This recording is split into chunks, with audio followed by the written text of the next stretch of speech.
단순한 과로가 아닌 설명되지 않는 지속적인 피로가 계속될 때, 이는 암세포가 면역 감시를 회피함으로써 나타나는 현상으로 단순한 생활 피로가 아닌 면역 에너지 고갈을 의미합니다. 천연물인 야생 산삼에서 유래한 진세노사이드 RG3, RB2, RE 이 세 가지 성분들은 우리 몸의 핵심 면역 세포인 백혈구 속 NK세포와 T세포를 활성화시켜 면역 균형을 회복함으로써 면역의 기초 체력을 높여주고 전신 면역력을 끌어올려주는 중요한 역할을 합니다.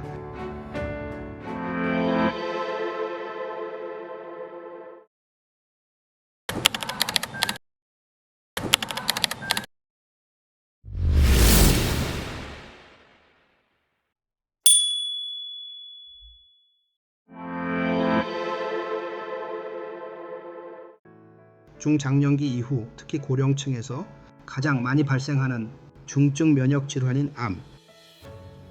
매년 우리나라에서는 약 28만 명이 넘는 분이 암 진단을 받으시고 암으로 인한 사망자도 10만 명당 약 290명가량 되죠. 정말 현실적인 수치입니다. 암은 단순히 한 장기에만 국한되는 문제가 아니라 우리 몸 전체의 면역 균형이 무너졌을 때 쉽게 나타나는 결과입니다. 사실 암세포는 갑자기 어느 날 생겨나는 게 아닙니다. 우리 몸은 약 30조 개의 세포로 이루어져 있는데 하루에만 3,300억 개가 새로 교체될 만큼 끊임없이 순환합니다. 세포 하나가 분열할 때마다 평균 1개의 돌연변이가 생기는데요. 건강한 면역 시스템은 이 돌연변이 세포를 빠짐없이 정리해줍니다. 문제는 면역력이 약해져 균형이 깨졌을 때입니다. 이때 제거되지 못한 돌연변이 세포가 누적되어 결국 암세포로 발전할 위험이 커지는 것이죠. 그래서 오늘 영상에서는 우리 몸이 보내는 잠재적인 암 발생의 징후와 신호들, 그리고 그 신호에 대응하기 위한 예방적 면역 관리와 생활 전략을 가볍게 그러나 깊이 있게 함께 살펴보려 합니다. 준비되셨죠? 그럼 시작해 보겠습니다.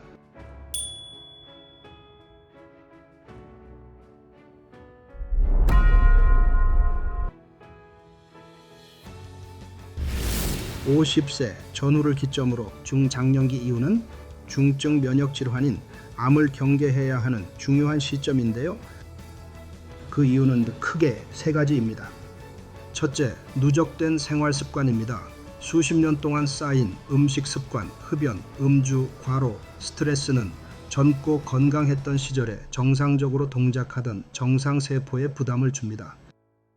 둘째, 유전적 소인입니다. 부모 세대와 가족 중 암으로 돌아가신 경우가 한 분이라도 있었다면 본인도 모르는 사이에 암 발생 위험 인자를 가지고 있을 수 있습니다. 이 부분은 누구든 간과할 수 있지만 언젠가는 발생할 수 있는 잠재적 위험 요인일 수 있습니다. 셋째, 21세기 현대를 살아가고 있는 우리 주변의 환경입니다.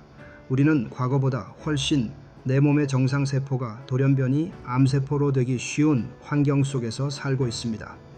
미세 플라스틱, 대기 오염, 패스트푸드, 발암물질이 포함된 가공식품, 만성 스트레스들이 암 발생 위험을 더욱 높이고 있습니다. 그렇다면 어떤 신호가 나타날 때 암을 의심해야 할까요? 대표적인 징후들을 말씀드리겠습니다.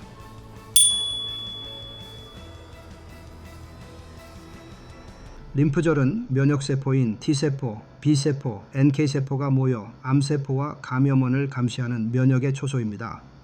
장기간 림프절이 붓는다는 것은 이 면역 초소가 끊임없이 무엇인가와 싸우고 있다는 뜻이고, 그 안에 암세포가 자리 잡아 면역 반응을 회피하고 있을 가능성이 있습니다.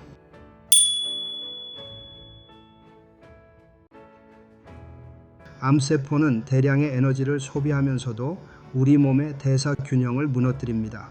특히 T세포와 대식세포가 분비하는 염증성 사이토카인들이 식욕을 떨어뜨리고 근육을 분해해 체중이 급격히 줄 수 있습니다.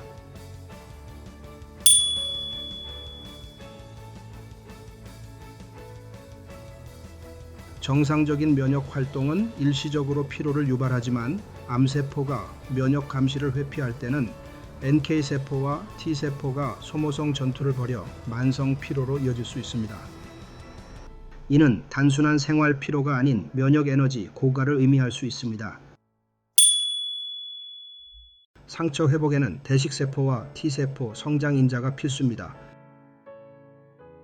암세포가 자라는 과정에서 이 회복인자들이 종양 미세 환경 속으로 빼앗기거나 면역 균형이 깨지면 작은 상처조차 정상적으로 회복되지 않습니다.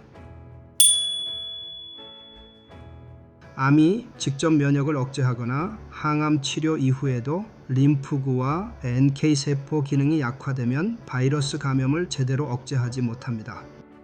대상포진 재발은 특히 세포성 면역이 크게 약화되었음을 보여주는 전형적 신호입니다.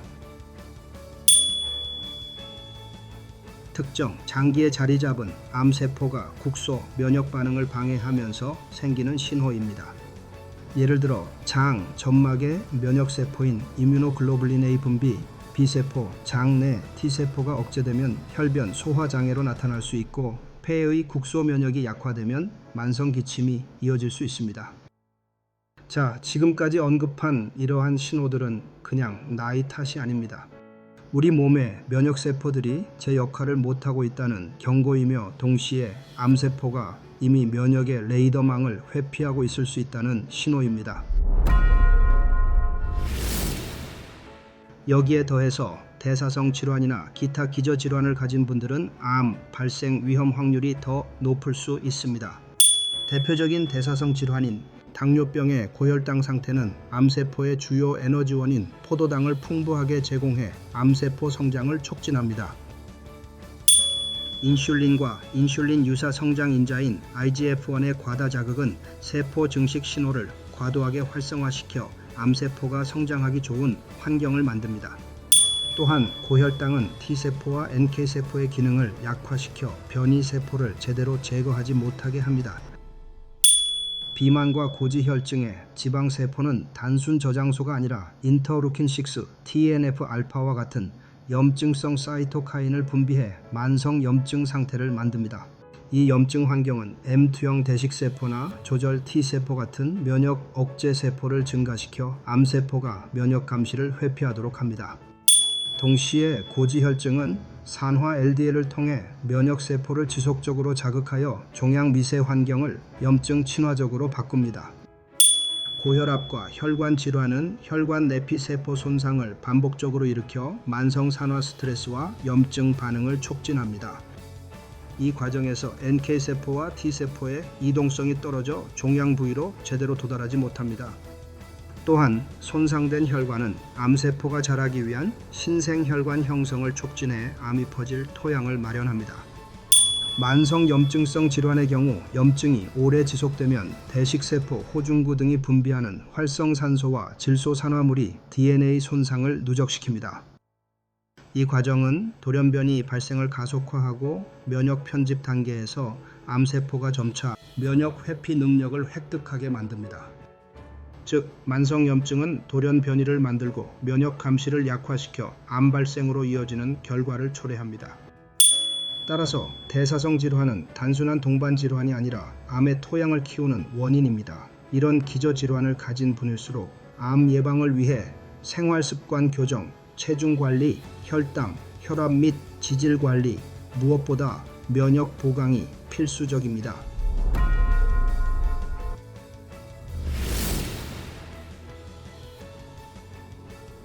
그럼 이제 이 암 예방을 위한 예방적 대응 방법 3가지를 말씀드리겠습니다. 첫째, 생활습관 관리, 금연, 금주, 규칙적인 운동, 충분한 수면과 스트레스 관리. 가장 기본적이지만 가장 강력한 전략입니다. 둘째, 통상적인 영양학적 조치인데요. 항산화 채소와 통곡물, 오메가3가 풍부한 생선, 발효식품을 식단에 포함하세요. 비타민 D, 오메가3, 프로바이오틱스 같은 기능성 건강식품도 도움이 됩니다. 셋째, 천연물 유래 보조 성분입니다. 특히 산삼에서 추출한 진세노사이드 성분은 암 예방과 면역 강화와 관련해 임상적으로도 많은 연구 근거가 있습니다. 진세노사이드 RG3는 우리 몸 면역의 핵심인 백혈구 속 NK세포와 T세포를 활성화시킵니다. 이 세포들은 암세포를 감시하고 제거하는 전이부대와도 같은데요. RG3는 바로 이 기능을 더 강하게 만들어줍니다. 진세노사이드 RB2는 체내 염증을 줄이고 면역 균형을 회복하는 데 중요한 역할을 합니다. 암세포는 만성 염증 환경에서 더 잘 자라는 성격이 있는데 RB2는 이런 염증의 불씨를 꺼주는 소방수 같은 성분이죠. 진세노사이드 RE는 장내 환경을 개선해서 전신 면역력을 끌어올려 줍니다. 우리 면역세포의 70%가 장에서 만들어진다는 사실 알고 계셨나요? 즉 RE는 장 건강을 바탕으로 면역의 기초 체력을 높여주는 역할을 합니다. 산삼에서 유래한 유효 성분인 진세노사이드 RG3, RB2, RE 이 세 가지 성분들은 단순히 암의 예방 차원에서만 의미가 있는 것이 아닙니다. 이미 암 치료를 받고 있는 분들이나 치료 이후 회복기에 있는 분들에게도 병행할 수 있는 보조 전략이 될 수 있습니다. 특히 면역 회복 속도를 빠르게 하고 치료로 인한 부작용 완화에도 도움을 줄 수 있다는 점에서 주목할 만합니다.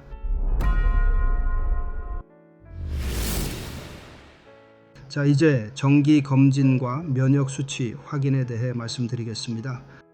암을 예방하는 데 있어 정기 검진은 절대 빼놓을 수 없는 부분입니다. 특히 면역과 관련된 수치는 꼭 확인하셔야 하는데요.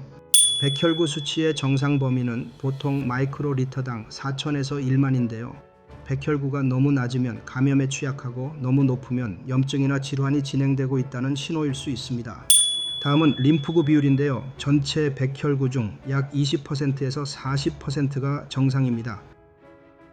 림프구는 우리 면역의 중심인데 이 비율이 낮아지면 면역 방어력이 떨어졌다는 뜻이죠.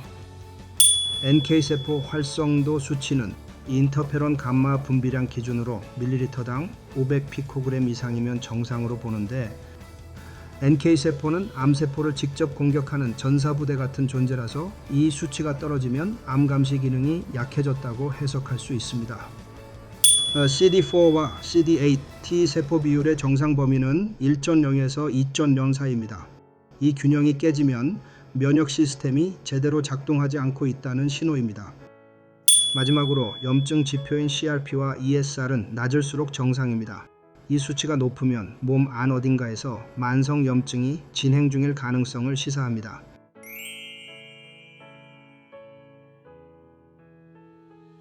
자, 이제 이러한 지표들을 종합해서 보면 우리 몸의 면역 상태와 암 발생 위험을 미리 점검할 수 있습니다. 만약 수치가 경계선에 걸려 있다면 생활습관 교정과 면역 보강이 반드시 필요합니다. 즉, 암을 예방하는 가장 확실한 첫걸음은 바로 정기적인 검진과 면역 지표 관리라는 점을 꼭 기억해 두셔야 합니다. 이제 오늘 내용을 정리해 보겠습니다.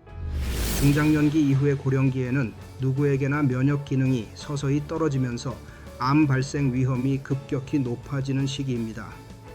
하지만 우리는 이 위험을 줄이기 위해 4가지를 실천할 수 있습니다. 첫째, 생활 습관을 교정하고 규칙적인 수면과 운동을 지키는 것. 둘째, 영양학적 균형을 유지하여 면역의 기초 체력을 다지는 것.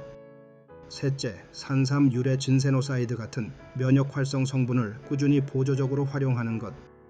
넷째, 정기 검진을 통해 면역 지표를 정기적으로 확인하는 것입니다. 이 4가지를 생활 속에서 실천한다면 암의 발병을 늦추고 치료 이후에도 건강한 삶을 더 길게 이어갈 수 있습니다. 여러분 꼭 기억해 주십시오. 암 발병 후 치료보다 더 중요한 것은 애초에 암이 생기지 않도록 선제적으로 예방하는 것입니다. 그리고 그 출발점은 바로 내 몸의 면역을 일상적으로 지키는 것입니다. 면역을 지키는 것이 곧 삶을 지키는 길입니다. 저희 허와실 채널이 여러분과 함께 그 길을 걸어가겠습니다.